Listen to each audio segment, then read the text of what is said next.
The gavel falls with finality, echoing through the hushed courtroom. Judge Elena Mitchell's steel-gray eyes scan the gallery, her expression unreadable beneath the weight of her authority. The defendant is hereby sentenced to 20 years without possibility of parole. As the convicted man is led away, no one can see the storm brewing behind the judge's calm exterior. No one knows that in less than 48 hours, this respected arbiter of justice will trade her black robes for an orange jumpsuit after firing 8 bullets into her husband's chest in their pristine Westlake Estates kitchen. Before we jump back in, tell us where you're tuning in from, and if this story touches you, make sure you're subscribed, because tomorrow I've saved something extra special for you. The imposing granite façade of the Oakwood County Courthouse stood as a testament to justice, its classical columns rising majestically against the crisp October sky. Inside, Judge Elena Mitchell ruled from her bench with the confident authority that had earned her both respect and fear within the legal community. At 45, her reputation was impeccable. Harvard Law graduate, youngest judge ever appointed to the county bench, rumored for eventual consideration to the federal circuit. The case before her today was relatively routine, a felony assault charge with overwhelming evidence. Elena studied the defendant's face as the jury delivered their guilty verdict. There was something in his expression, a fleeting look of betrayal, that unsettled her more than it should have. Betrayal was becoming a familiar concept lately. "Court is adjourned until 9 o'clock tomorrow," she announced, bringing down her gavel with practiced precision. As the courtroom emptied, Elena remained seated, reviewing her notes, postponing the inevitable return home. Her clerk, Andrea Patel, approached tentatively. "Your Honor, your husband called again. He said it's urgent regarding Sophia's test results." Eleanor's pen paused mid-sentence, a slight tremor betraying her composed exterior. "Thank you, Andrea. I'll call him back shortly." The test results had been weighing on her for weeks, a routine DNA test for a school genealogy project that had opened a Pandora's box of questions that had led her to secretly order a paternity test 2 weeks ago. The results had arrived yesterday in a sealed envelope that still sat unopened in her desk drawer. Elena dismissed Andrea with a nod, then locked the courtroom door behind her. Alone in the cavernous space, she retrieved the envelope from her desk with unsteady hands. The clinical logo of Memorial Hospital's laboratory stared back at her, official and impersonal, as if unaware it contained information that might destroy her family. She tore it open in one decisive motion. The medical jargon blurred before her eyes as she scanned for the conclusion. When she found it, she had to grip the edge of her desk to remain standing. Probability of paternity, 0%. Robert Mitchell was not Sophia's biological father. Memories cascaded through her mind 16 years ago, that one indiscretion at a law conference in Philadelphia. A momentary weakness she had buried so deeply, she had nearly convinced herself it never happened. She had been 3 months pregnant when she married Rob. They had been dating for nearly a year, and he had been overjoyed at the prospect of fatherhood, never questioning that the child was his. For 16 years, she had lived with her secret. For 16 years, she had watched Rob dote on Sophia, marveling at how her daughter had his smile, his laugh. Coincidences she had gratefully embraced to quiet her conscience. The courthouse suddenly felt airless. Elena gathered her belongings and headed for her car, ignoring calls from colleagues. She needed to think, to plan how to handle this revelation. Rob couldn't know. No one could know. She would destroy the results and ensure Sophia's school project was redirected away from DNA analysis.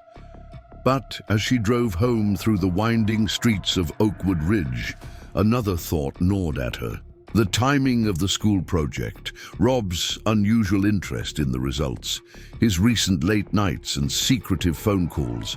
What if he already suspected? What if this wasn't just unfortunate timing, but a deliberate investigation? The Mitchell family home sat at the end of a tree-lined cul-de-sac in Westlake Estates, its stately brick exterior and manicured lawn projecting an image of perfect domestic harmony. Elena sat in her parked car for several minutes, rehearsing a casual demeanor before heading inside. Rob's voice greeted her from the kitchen. "Elena, is that you? I've been calling all day." He stood at the kitchen island, chopping vegetables with meticulous precision. At 48, Robert Mitchell remained handsome, salt and pepper hair, framing a face that could still turn heads. His investment firm had made him wealthy enough that he only worked when he wanted to, spending most of his time on charity boards and golf courses. "Court ran late," she replied, setting down her briefcase and forcing a smile. "You said something about Sophia's results." Rob wiped his hands on a kitchen towel, his expression unreadable. "They came in. The school sent them home with her today." Elena's heart hammered against her ribs. "Where are they?" "I put them on your desk. Thought you'd want to see them first." He returned to his chopping, the knife hitting the cutting board with rhythmic precision. "Interesting stuff, genealogy. You never know what might turn up." She studied his face, searching for signs that he knew more than he was letting on. His eyes remained focused on the vegetables, but there was tension in his shoulders she recognized from 20 years of marriage. "Where's Sophia?" Elena asked, desperate to change the subject. "Sleepover at Zoe's, won't be back until tomorrow afternoon." Elena nodded, relieved her daughter wouldn't be home tonight. "I'll go change and look at those results." "Dinner's in 30, Rob called after her as she headed upstairs. In the sanctuary of their bedroom, Elena changed out of her court attire with mechanical movements. The school genealogy results sat on her desk in an innocent-looking folder. She opened it, scanning quickly. It was basic information, geographic ancestry percentages, distant cousin matches, genetic traits. Nothing that would immediately signal paternity issues to a casual observer. But Rob wasn't a casual observer. He was brilliant, methodical, and had always been unusually invested in Sophia's genetic traits. Jokes about where her artistic ability came from, comments about her being all Mitchell. Her phone buzzed with a text from her sister Claire. "Everything okay? You seemed off at Sunday dinner. Call me." Elena ignored it. Claire was perceptive to a fault, and Elena couldn't risk confiding in anyone right now. She needed time to think. Downstairs, Rob had set the table with their best china and crystal wine glasses, an unusual choice for a weeknight. A bottle of her favorite Cabernet was breathing on the counter. "Special occasion?"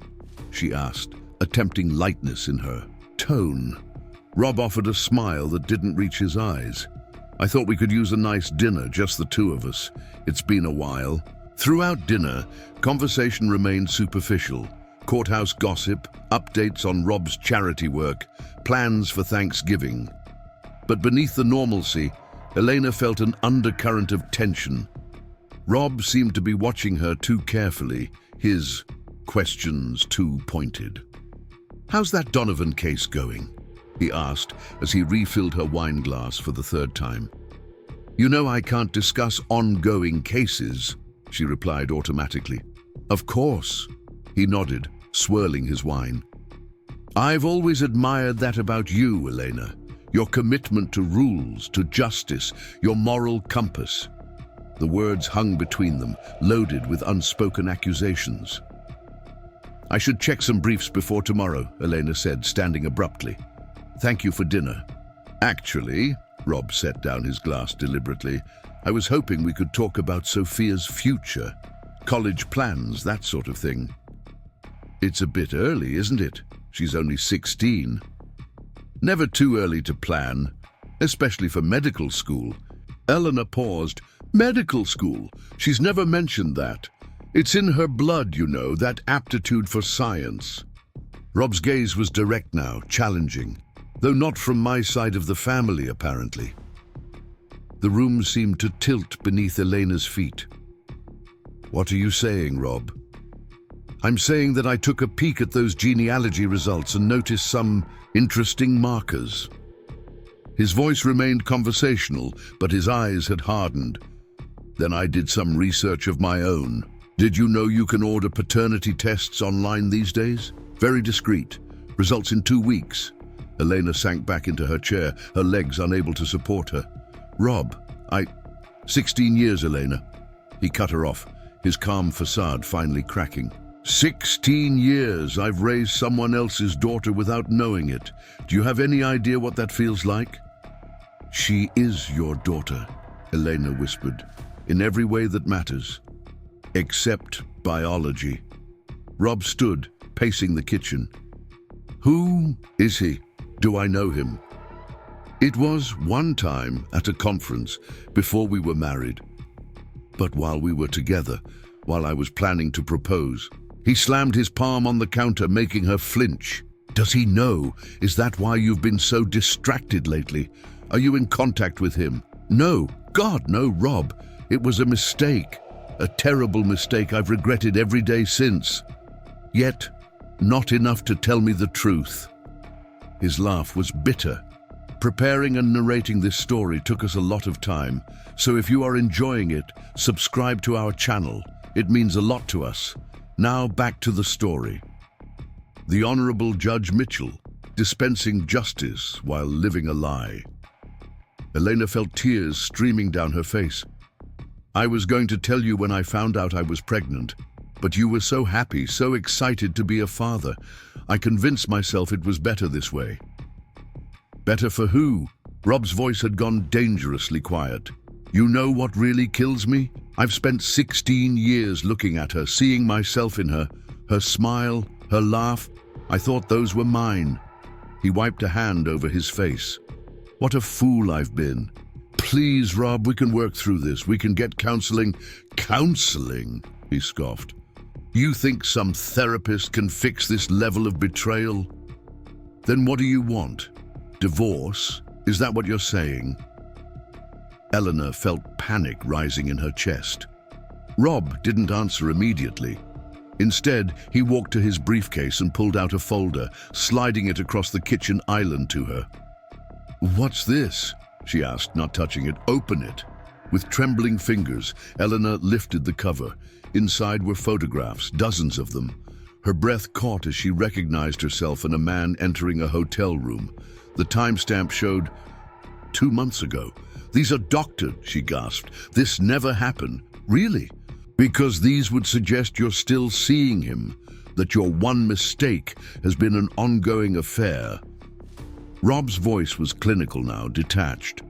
The family court judges in this county respect you, Elena, but even they would question your fitness. As a mother, if these were to surface during a custody hearing. You're threatening me with falsified evidence? Anger began to replace her shock. That's a crime, Rob. So is perjury. 16 years of it. He gathered the photos back into the folder. Here's what's going to happen. You're going to sign over full custody of Sophia to me. You'll agree to minimal alimony and an equitable division of assets. You'll do this quietly, without contest. And these photos stay private. Elena stared at her husband of 16 years, a stranger in familiar clothing. You can't take her from me.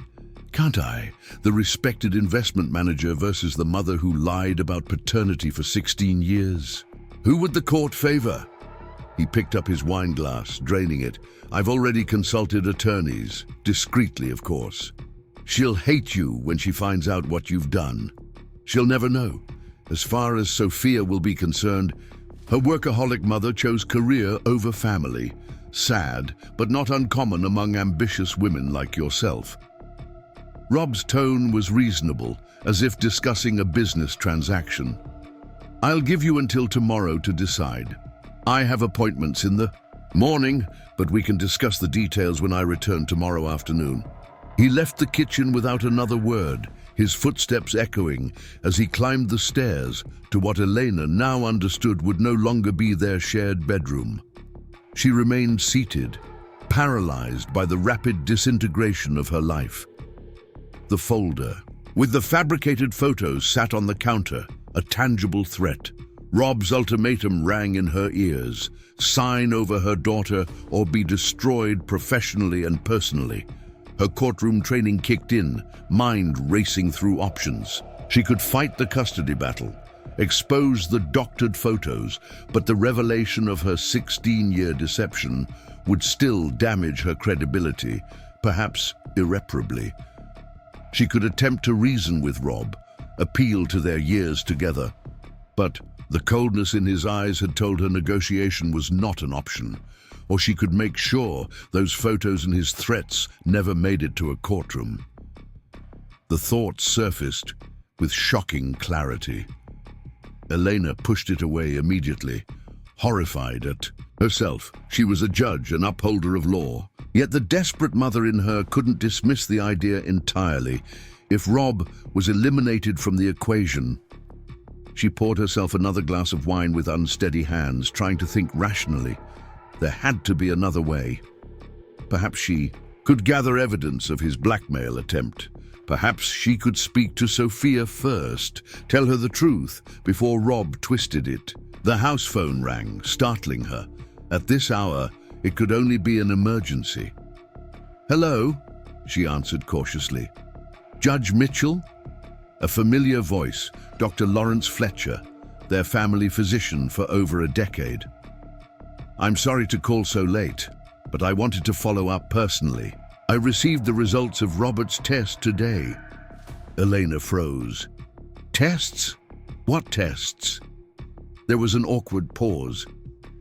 "The genetic screening panel. I assumed he'd mentioned it to you. He came in a few weeks ago concerned about some symptoms. Memory, lapses, mood changes. Given his family history of early onset dementia, we ran a comprehensive panel." "And?" Elena prompted, her judicial composure taking over. "The good news is the dementia markers are negative, but..." The doctor hesitated. "We found something else, an anomaly in his frontal lobe. A tumor, Judge Mitchell, still small, but in a concerning location. It could explain the personality changes he mentioned." Elena gripped the counter for support. Personality changes, increased aggression, paranoia, impulsive behavior. Has he displayed any of these symptoms? The fabricated photos flashed in her mind, the uncharacteristic blackmail attempt, the cold calculation so unlike the Rob she'd known for 20 years. "Yes," she whispered. "Yes, he has. I've scheduled him for a consultation with a neurosurgeon tomorrow morning. This type of tumor is often operable with a good prognosis, but we shouldn't delay. Please make sure he keeps that appointment, Judge Mitchell, and prepare yourself. The road ahead may be difficult." After hanging up, Elena sank to the kitchen floor, the day's revelations overwhelming her. Rob's behavior wasn't calculated malice. It was a symptom of a medical condition. The tumor was affecting his judgment, perhaps even creating paranoid delusions about her fidelity. But the paternity test results were real. That truth remained, tumor or no tumor. Upstairs, she could hear Rob moving around in the guest bedroom, preparing for the night. Would he even remember their confrontation tomorrow? Would the doctor's appointment reset his thinking? Or was the damage to their marriage irreparable, regardless of his medical condition? Elena pulled herself to her feet, decision made. She would wait until morning, ensure Rob made it to his appointment, and then decide her next steps based on the neurosurgeon's assessment. If this was indeed a temporary condition caused by the tumor, perhaps there was hope for reconciliation, for a carefully managed revelation of Sophia's paternity that wouldn't destroy their family. She climbed the stairs silently, pausing outside. The guest room door. From inside came the sound of Rob's voice, low and urgent. He was on the phone. "Yes, everything's in place," she heard him say. "She'll sign tomorrow. If not, well, we have contingencies. One way or another, she won't be a problem much longer." Elena's blood ran cold. This wasn't the rambling of a man with impaired judgment. This was coordination, planning, and contingencies that made her a problem to be solved. She retreated to their bedroom, locking the door behind her. Sleep was impossible as her mind raced through the contradictions. The tumor was real. Dr. Fletcher wouldn't lie about that. But was it causing Rob's behavior? Or was it a convenient coincidence he was exploiting? Were the photos truly doctored? Or had she been under surveillance? And who was he speaking with so late at night about contingencies? Morning came with no clarity. Elena dressed for court mechanically, her mind still churning. Rob was already gone when she came downstairs. Off to his neurosurgery consultation, she presumed. She should feel relief, but dread had settled in her stomach like a stone. At the courthouse, Elena moved through her morning docket on autopilot. Attorneys noticed her distraction, exchanging glances as she asked for repeated clarifications on straightforward motions. During the lunch recess, her clerk approached hesitantly.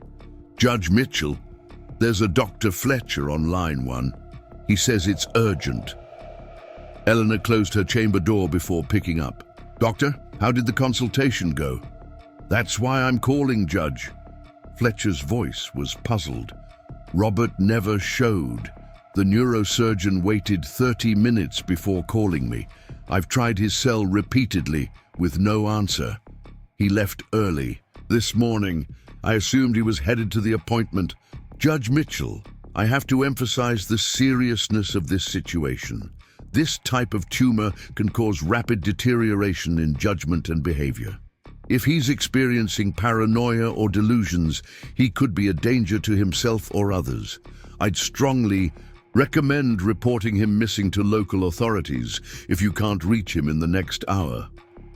After hanging up, Elena cancelled her afternoon sessions, citing a family emergency. She tried Rob's cell repeatedly during the drive home, each call going straight to voicemail. The house was silent when she arrived, Rob's car absent from the garage. Relief mingled with concern as she moved through the rooms, looking for any sign of his whereabouts. In his home office, she found his laptop open, unusual for the security-conscious Rob. More unusual still was the email displayed on the screen, apparently left open intentionally. "All arrangements confirmed for tonight, 8 p.m. Bring the evidence and the signed papers.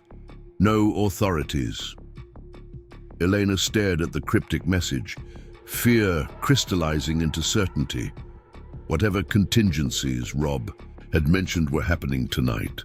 At 8 p.m., she was expected to sign away her rights to Sophia under threat.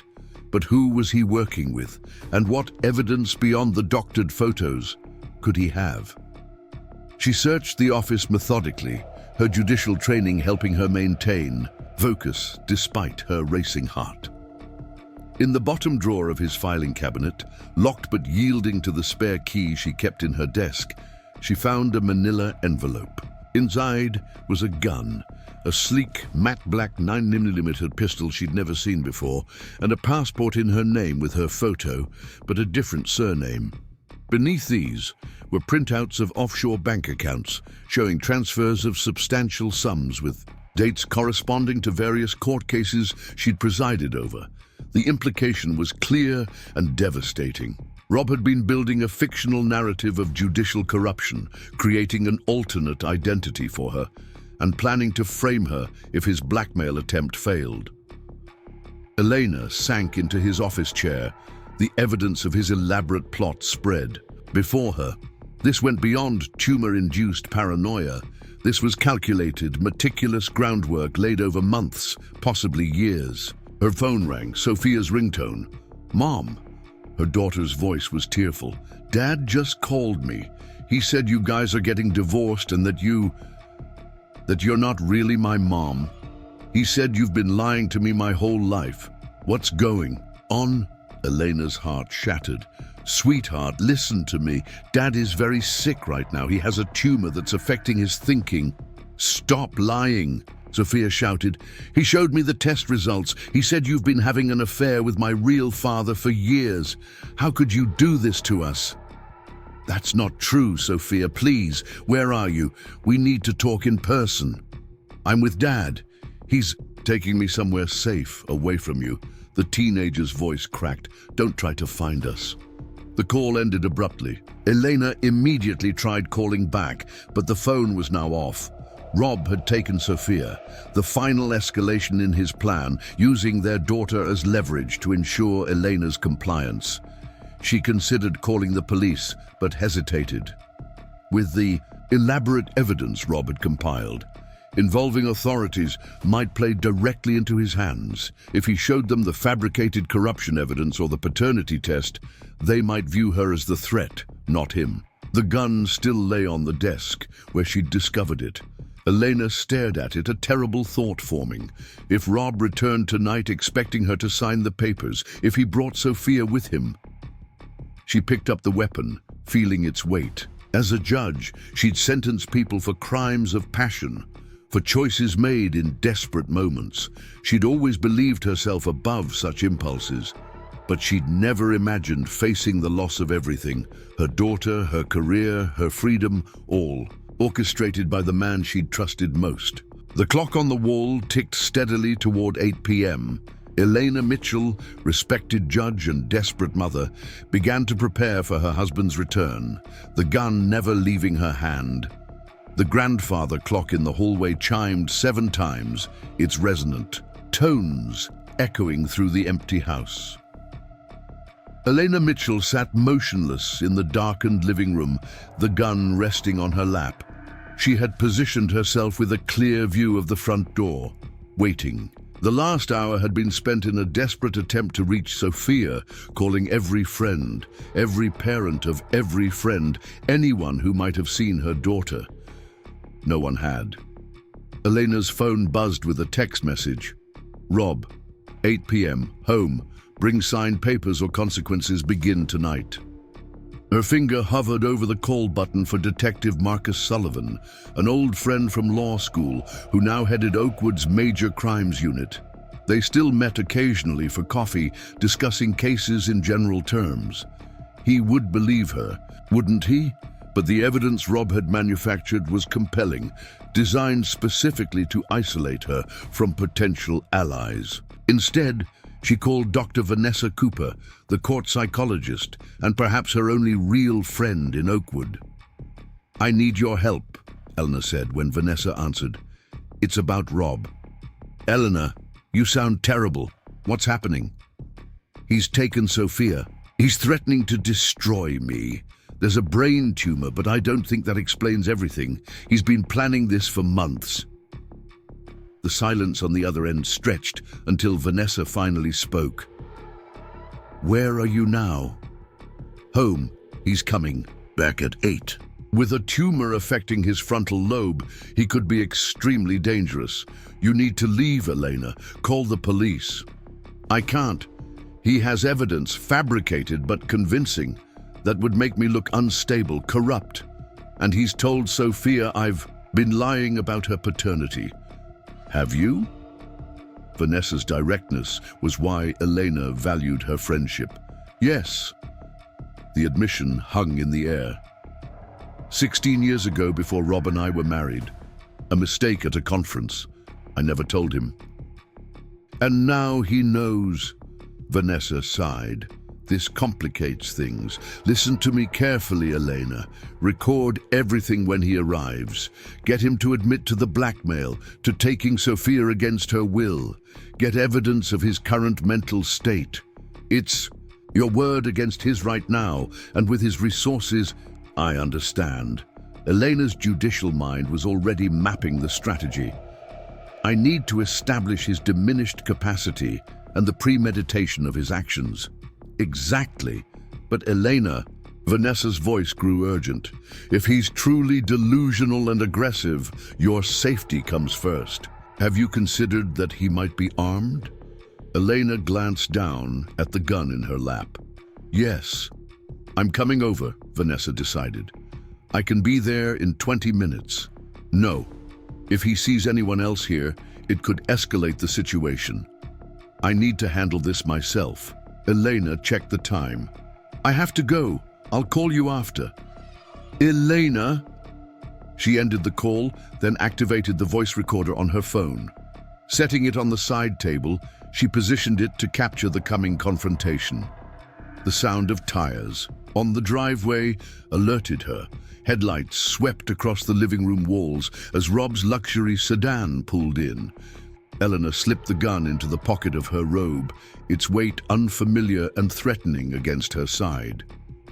Two car doors slammed. Elena's heart raced. Rob wasn't alone. Had he brought Sophia after all? She moved to the window, peering through a gap in the curtains. Rob was walking up the path, but the person with him wasn't Sophia. It was Daniel Wright, his business partner of 15 years. The two men spoke, in low voices, their expressions serious. Elena retreated to her position in the living room, her mind racing. Daniel's presence complicated things, but also provided a witness who might intervene if Rob became violent. She removed the gun from her pocket, hiding it beneath a throw pillow within easy reach. The front door opened. Rob stepped in first, switching on the lights without hesitation, flooding the room with harsh brightness. His eyes found her immediately, as if he'd known exactly where she would be. Right on time, he said. His voice was eerily calm. You remember Daniel? Daniel Wright nodded uncomfortably, avoiding direct eye contact. Judge Mitchell. Where's Sophia? Elena demanded, ignoring the greeting. Safe, Rob replied. Away from your influence while we sort this out. You had no right to take her, no right to tell her about... She stopped, glancing at Daniel. About her real father. Rob finished. Don't worry, Daniel knows everything. He's been helping me gather evidence for months. Daniel shifted his weight awkwardly. I should wait outside. Stay, Rob commanded. We need a witness for when she signs. Elena studied her husband's face. His complexion was ashen, with a sheen of sweat despite the cool evening. His pupils were dilated, and a slight tremor affected his right hand. The tumor's symptoms were progressing rapidly. You missed your appointment with the neurosurgeon today, she said softly. Rob's expression flickered with confusion. What? Dr. Fletcher called me. The tumor in your frontal lobe. It's affecting your judgment, Rob. Your behavior. This isn't... You.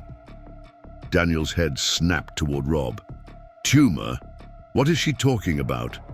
She's lying, Rob snarled, trying to make me look incompetent. He pulled a folder from his briefcase, slapping it on the coffee table. The papers are ready. Full custody of Sophia to me. Minimal visitation rights for you. Sign, and the evidence of your judicial misconduct stays private. Elena remained seated. There is no judicial misconduct, and we both know it. You created those offshore accounts. You planted that evidence. She turned to Daniel. Did you know he's been diagnosed with a brain tumor? That paranoia and personality changes are classic symptoms? Daniel looked uncertainly between them. Rob, is this true? Don't listen to her. Rob's voice rose. She's desperate, can't you see? She'll say anything to maintain control. He pulled out his phone. I have Sophia on video telling the truth about how her mother has been lying to her for 16 years.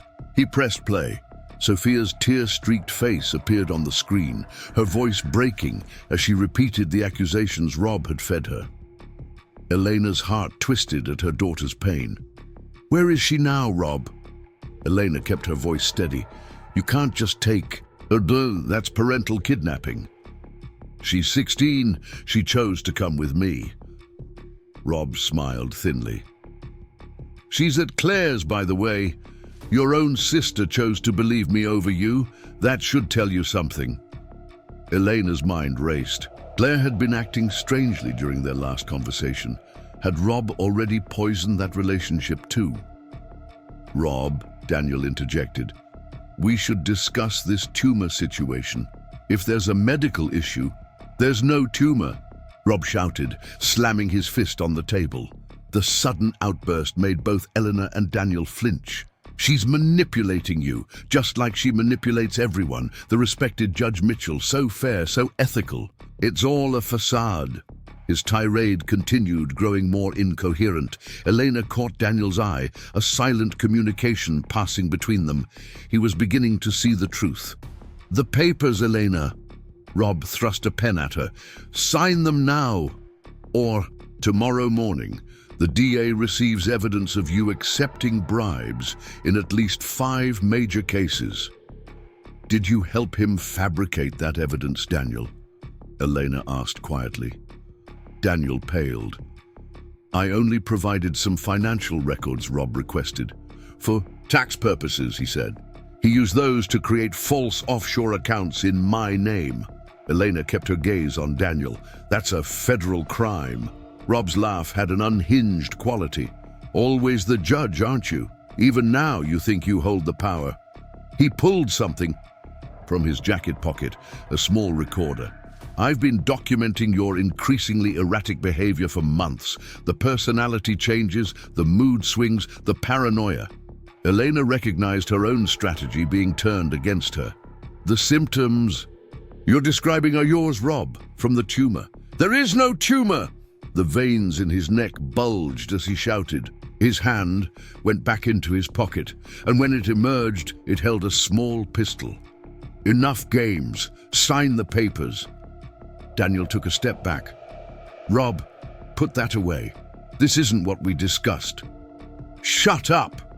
Rob didn't take his eyes off Elena. "She leaves me no choice. Always thinking she's smarter, always so smugly superior."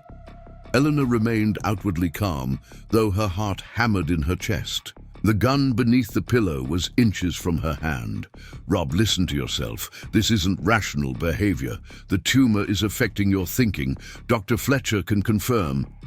"Fletcher is part of it," Rob interrupted, waving the gun erratically. "All of you conspiring against me. I see it now. You've been planning this for years, replacing me with Sophia's real father once she was old enough to understand." The delusion was complete now, his mind creating connections that didn't exist.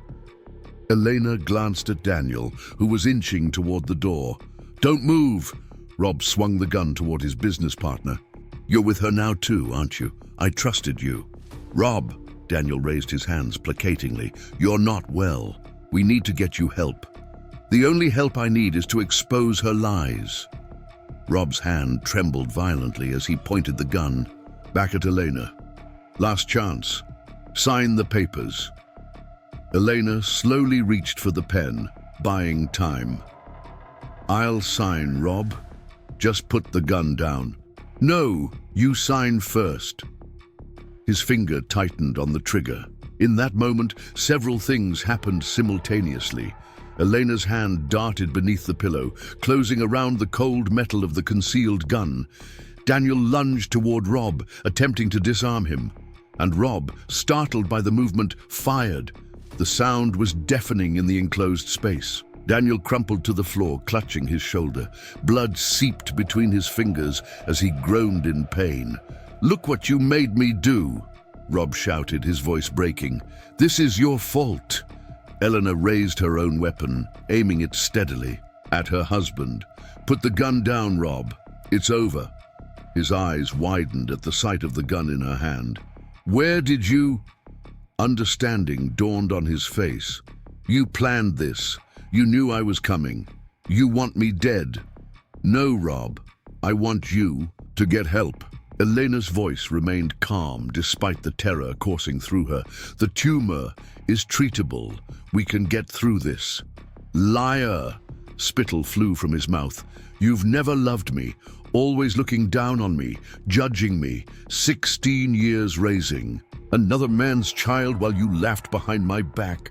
He raised his gun again, his intent clear in his eyes. Elena had presided over enough murder trials to recognize the moment when rational thought gave way to murderous impulse. Her judicial training had taught her to weigh evidence dispassionately, to consider all angles before making a decision. But her law enforcement training from years earlier had taught her something else. When faced with a lethal threat, act decisively. The gun felt impossibly heavy as she squeezed the trigger. One shot, then another, and another. Rob staggered backward, shock replacing rage on his face. The gun fell from his hand as he clutched his chest, crimson blooming across his crisp white shirt. He opened his mouth as if to speak, but only a wet cough emerged before he collapsed onto the Persian rug that had been their 5th anniversary gift to each other. "Elena!" he gasped, his voice barely audible. "Why?" She knelt beside him, pressing her hands against the wounds in a futile attempt to stem the bleeding. "The tumor, Rob. It wasn't your fault." His eyes held hers for one final moment, clarity replacing madness in their depths, before the light in them dimmed forever. The grandfather clock chimed 8 times as Elena reached for her phone with blood-stained hands and dialed 911. The next hours passed in a blur of flashing lights, stern-faced officers, and clinical questions. Elena sat in her own living room, now a crime scene, a blanket draped around her shoulders. Detective Marcus Sullivan stood before her, his expression grave as he reviewed her statement. "You fired 8 times, Judge Mitchell." "I don't remember." Elena stared at her hands, still stained with Rob's blood despite attempts to clean them. It happened so quickly.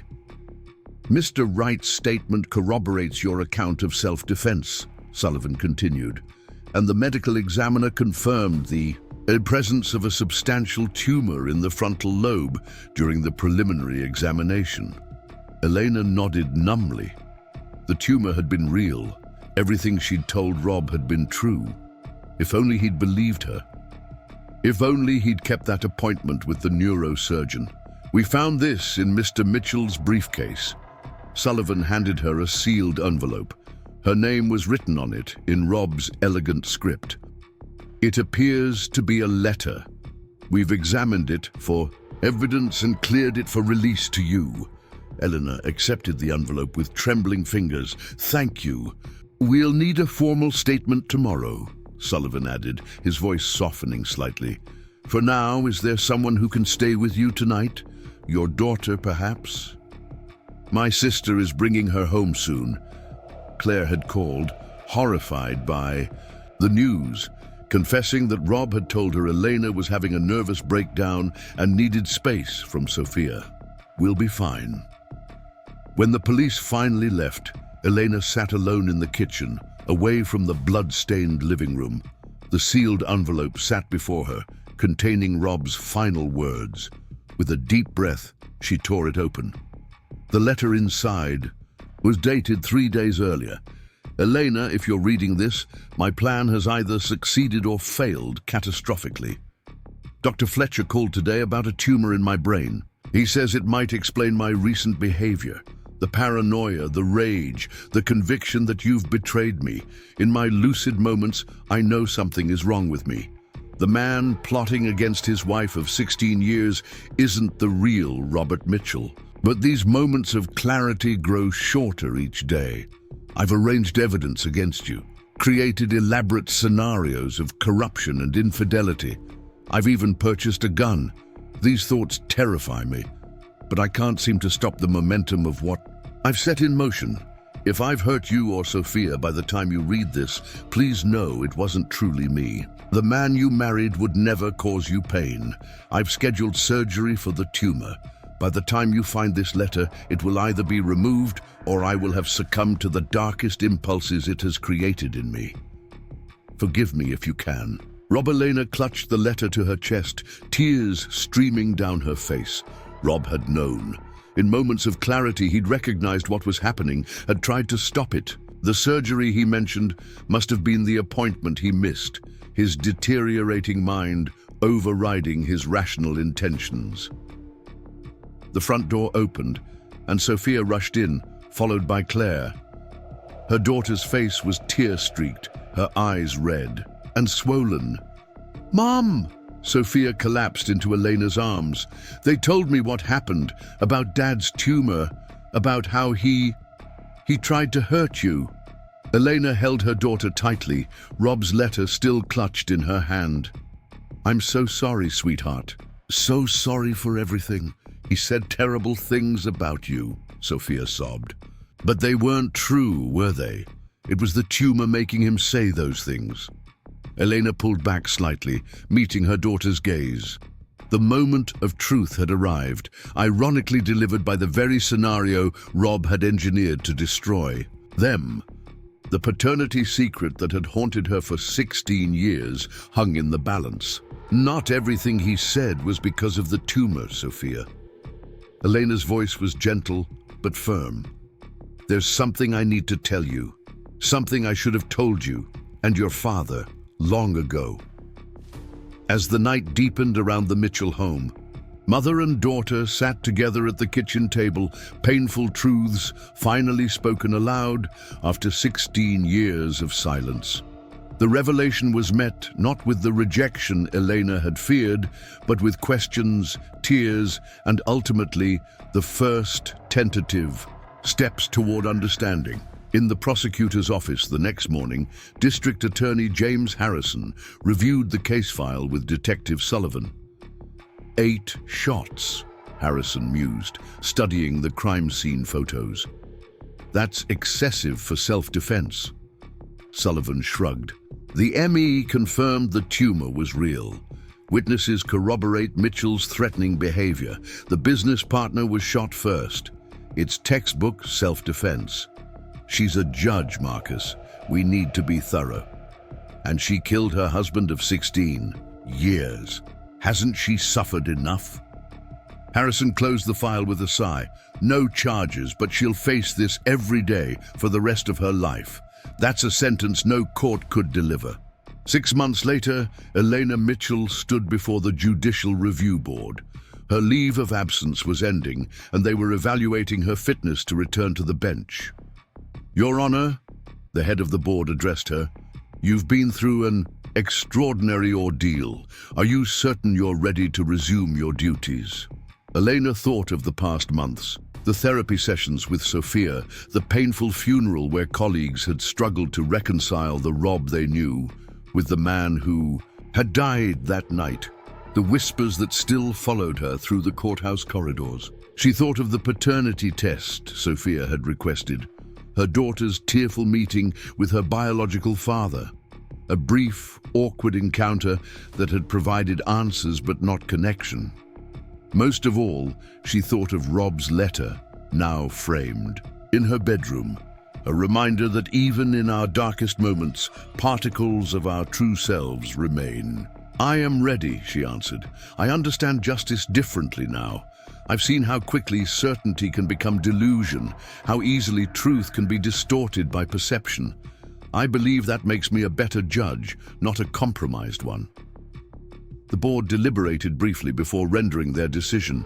Elena Mitchell would return to the bench, though not to felony criminal cases, at least not yet. As she donned her judicial robes once more, Elena reflected on the cruel irony of her situation. Rob's tumor had manifested his deepest fears into action, creating the very scenario he dreaded most, the revelation of Sophia's paternity, the destruction of their family.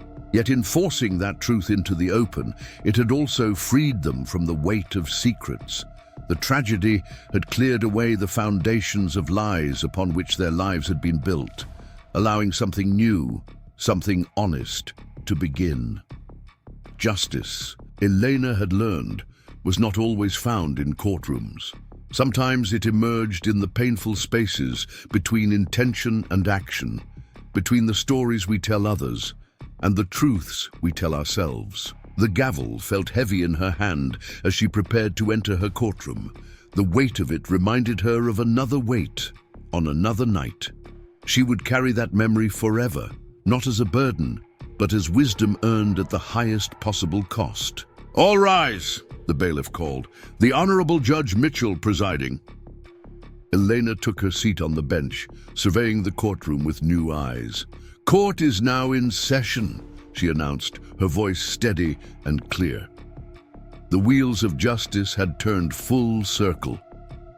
"Up next, you've got 2 more standout stories right on your screen. If this one hit the mark, you won't want to pass these up. Just click and check them out.